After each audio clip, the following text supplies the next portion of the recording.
গাজায় ইসরায়েলি বর্বরতায় ২৪ ঘণ্টায় নিহত হয়েছে আরও ১২০ ফিলিস্তিনি। এর মধ্যে দুটি ত্রাণ বিতরণ কেন্দ্রের কাছে প্রাণ গেছে ৪০ ক্ষুধার্ত বাসিন্দার। এই পরিস্থিতিতে ইসরায়েলি অবরোধ ভাঙতে সড়ক পথে গাজায় যাচ্ছেন ১৫০০ মানবাধিকার কর্মী। এদিকে নেতানিয়াহুকে গাজায় যুদ্ধ থামানোর বার্তা দিয়েছেন মার্কিন প্রেসিডেন্ট ডোনাল্ড ট্রাম্প। সেই সঙ্গে ইরানকে হুমকি ধামকি দেয়া বন্ধের আহ্বানও জানিয়েছেন তিনি। গাজায় ইসরায়েল হামাস যুদ্ধের ২০ মাস পেরিয়ে যাওয়ার পর যুদ্ধনীতি নিয়ে ট্রাম্প ও নেতানিয়াহুর মধ্যে মতবিরোধ আরও স্পষ্ট হয়ে উঠছে।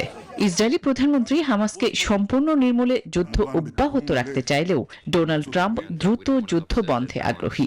এই মতবিরোধ শুধু গাজা যুদ্ধেই সীমাবদ্ধ নয়, মধ্যপ্রাচ্যের আরও কয়েকটি ইস্যুতে দুই নেতার অবস্থান বিপরীতমুখী। বান্ডেল থাকলে প্রতি সেনমানিতে টাকা বাঁচবে।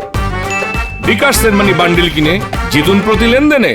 যা আরও স্পষ্ট হয় গাজায় চলমান যুদ্ধ দ্রুত ও স্থায়ীভাবে বন্ধ করতে এবং ইরানে হামলার হুমকি থেকে সরে আসতে নেতানিয়াহুকে ডোনাল্ড ট্রাম্পের আহ্বানের মধ্য দিয়ে। সিএনএনের এক প্রতিবেদনে এমন তথ্যই উঠে এসেছে। প্রেসিডেন্ট ট্রাম্প এমন সময় এই আহ্বান জানালেন যখন শুধু গোলা বা বোমার আঘাতে নয়, গাজায় তীব্র খাদ্যাভাবে মারা যাচ্ছে বহু ক্ষুধার্ত ফিলিস্তিনি। তীব্র ক্ষুধার জ্বালায় কাঁদছে শিশুরাও। ঘন্টার পর ঘন্টা লাইনে দাঁড়িয়েও মিলছে না প্রাণের খাবার। এই পরিস্থিতিতে ইসরায়েলি অবরোধ ভাঙতে সড়ক পথে গাজার দিকে ছুটছেন ১৫০০ মানবাধিকার কর্মী। তবে এত কিছুর পরও গাজায় হামলা বন্ধ রাখেনি ইসরায়েলি সেনারা। গেল দিনও ইসরায়েলি হামলায় প্রাণ গেছে বহু ফিলিস্তিনির। আসমাতুলি, নিউজ 24।